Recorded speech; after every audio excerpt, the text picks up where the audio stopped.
Ni General Garcia. Yung pong mental health ng ating Pangulo, pwedeng ma-consider na serious national security concern. Alam po ninyo, pag gumagamit kayo ng droga, lalo na kung matagalan na, ang epekto po nung cocaine is magsishrink yung brain mo eh. Kaya pagka nag-shrink na yan, nagsisimula ka na mag-hallucinate, iba na yung pag-iisip mo. Kaya yung mga drug addict, kung sumaksak yan 75 times, 85 times, kasi ang tingin niya dun sa sinasaksak niya, Diablo, buhay pa. Samantalang patay na. Yung ganong klaseng hallucination. So what we're saying is, meron kasing issue sa kanya about prolonged continued drug use. So he owes it to the people. Pinapakiusap natin ito sa kanya noon pa. Patayin niyo po yung issue about you being drug addict ba tawag no? Drug addict, yeah. Okay. Kill the issue. Simple lang naman po yun eh. Pa-hair follicle test ka. Alam niyo po ba kung bakit hair follicle test? Hindi ko to sinasabi nung kasi baka malaki magpakalbo eh. Yung kasing paggamit natin ng droga, naka-record sa buhok natin. So yung mga mahahabang buhok dyan, mas mahahaba ang record nyo kung gaano kayo gumamit ng droga. The history, your medical record on your drug use is recorded in your hair. So yun po yun, kaya sabi natin, hair follicle test. Kasi nandyan yung history nung kung gaano katagal ka nang gumagamit. So Thank you. kaya po hair follicle yung hinihingi natin. So, Thank you, sige po. Thank you, General Garcia. Anyway, si General Garcia will be discussing another topic extensively after this. But okay, one of the highlights of the impeachment complaint is also the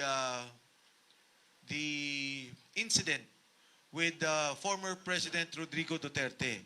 And to discuss that is our former General and lawyer, Attorney Garcia, Virgilio Garcia. Salamat po. Tapusin ko lang yung sinasabi ko kanina tungkol sa grave national security concern, yung mental health ng Pangulo.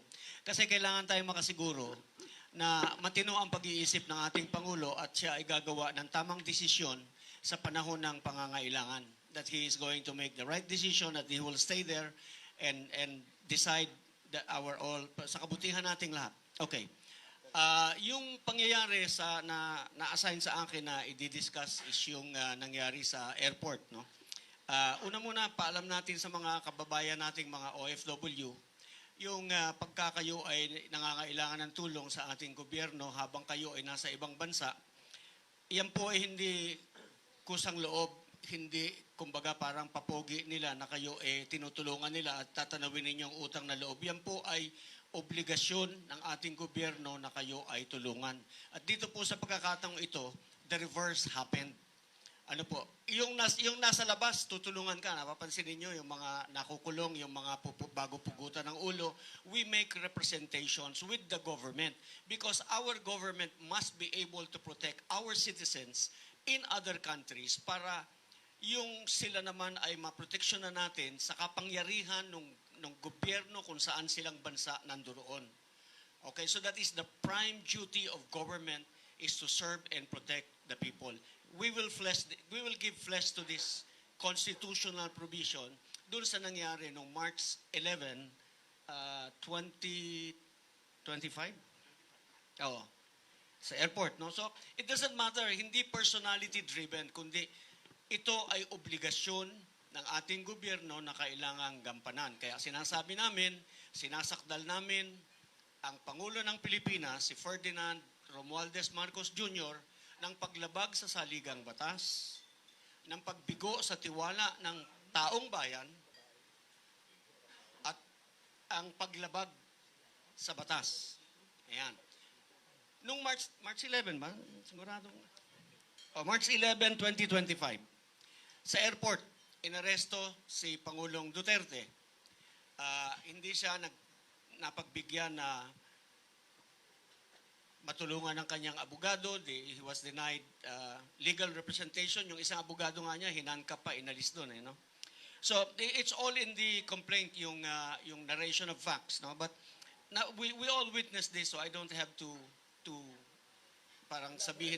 Ang gusto ko lang klaruhin is ang sinasabi nila, ang basihan nila sa pag-aresto is yung sinasabi nilang ICC warrant of arrest. Okay. Under the law, a foreign judgment is a piece of paper, nothing more than just a piece of paper. Pwede ba sabihin pandaig ko?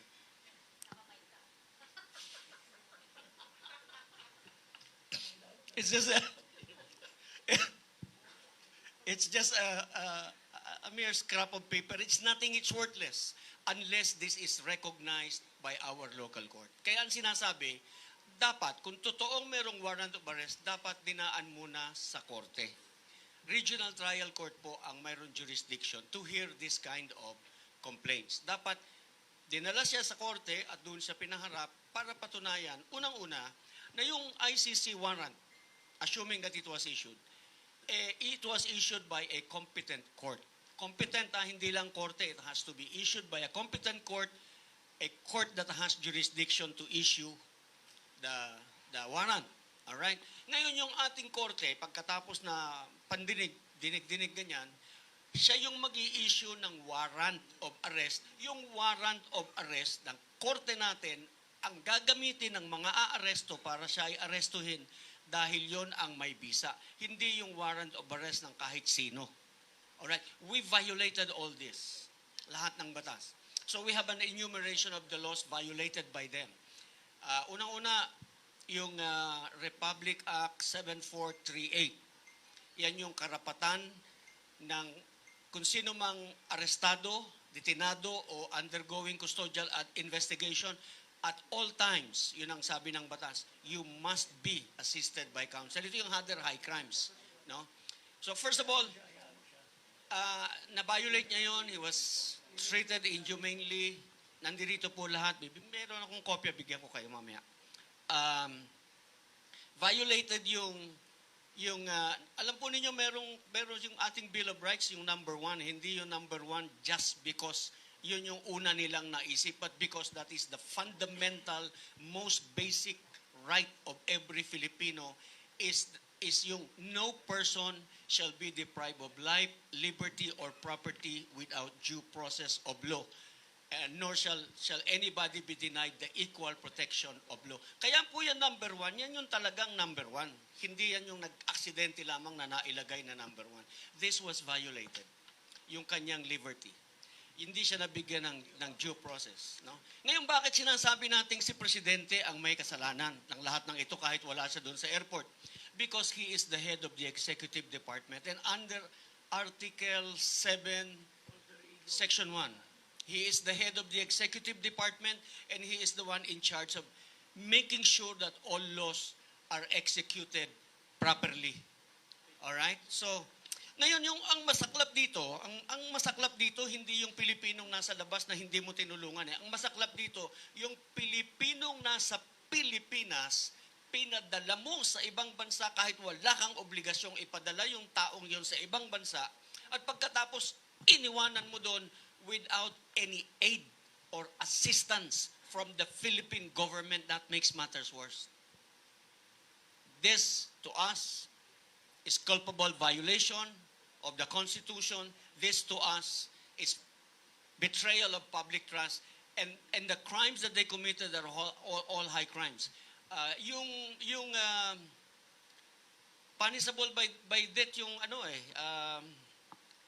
yung kidnapping, actually kidnapping lang tinatawag para maunawaan ng lahat, no. Pero actually the crime committed is serious illegal detention, which is punishable by reclusion perpetua to death, and that makes it a very high crime, similar to treason, bribery, plunder. Yan. So malupit po yung mga crimes committed. Ito pa, para kay General Torre. General Torre, you violated Republic Act 7438. Ang penalty po doon, mababa lang ang multa, 6,000 pesos lang. Pero may imprisonment, not less than 8 years, not more than 10 years. Pero ang pinakamaganda po, merong naka-attach na penalty na perpetual, absolute disqualification from holding public office. In other words, once you are convicted, wala ka na pong retirement pay.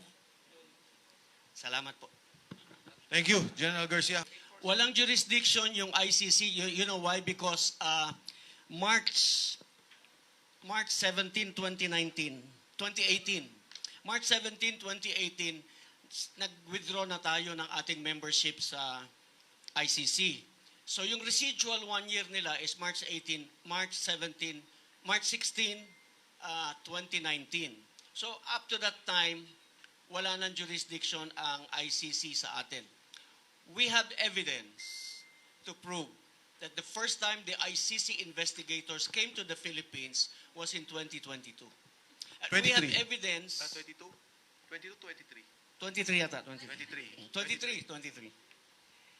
And we have evidence kung sino ang nagbigay ng suporta. Should we say it here?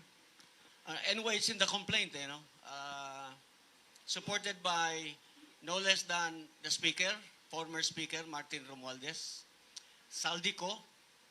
Andiyan naman si Saldi. Pwede niyang aminin o hindi. Sa kanya yon. And Sunny Trillanes. Thank you, General Garcia. Meron po kaming pakiusap.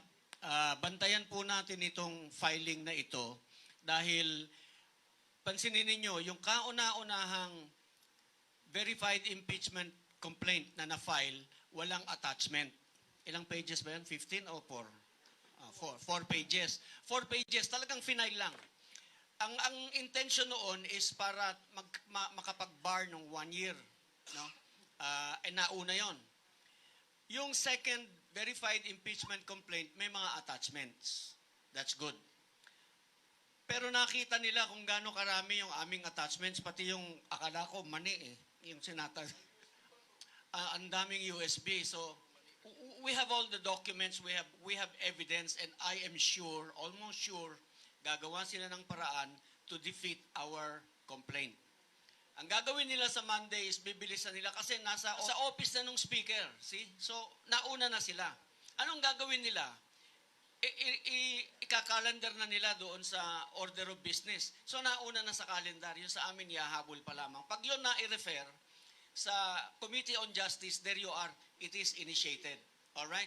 Ano ba ibig sabihin ng initiated? Kasi one impeachment complaint, initiated lamang. Initiation means the act of filing followed by an action. And the action is, the action referred to here is the referral to the Committee on Justice. Alright? In fairness, kung gusto nila talagang bigyan ng pagkakataon ng Pangulo na managot, na liwanagin sa taong bayan na siya ay walang kasalanan, dapat bigyan nila ng pagkakataon ang aming impeachment complaint. It should not be shut down.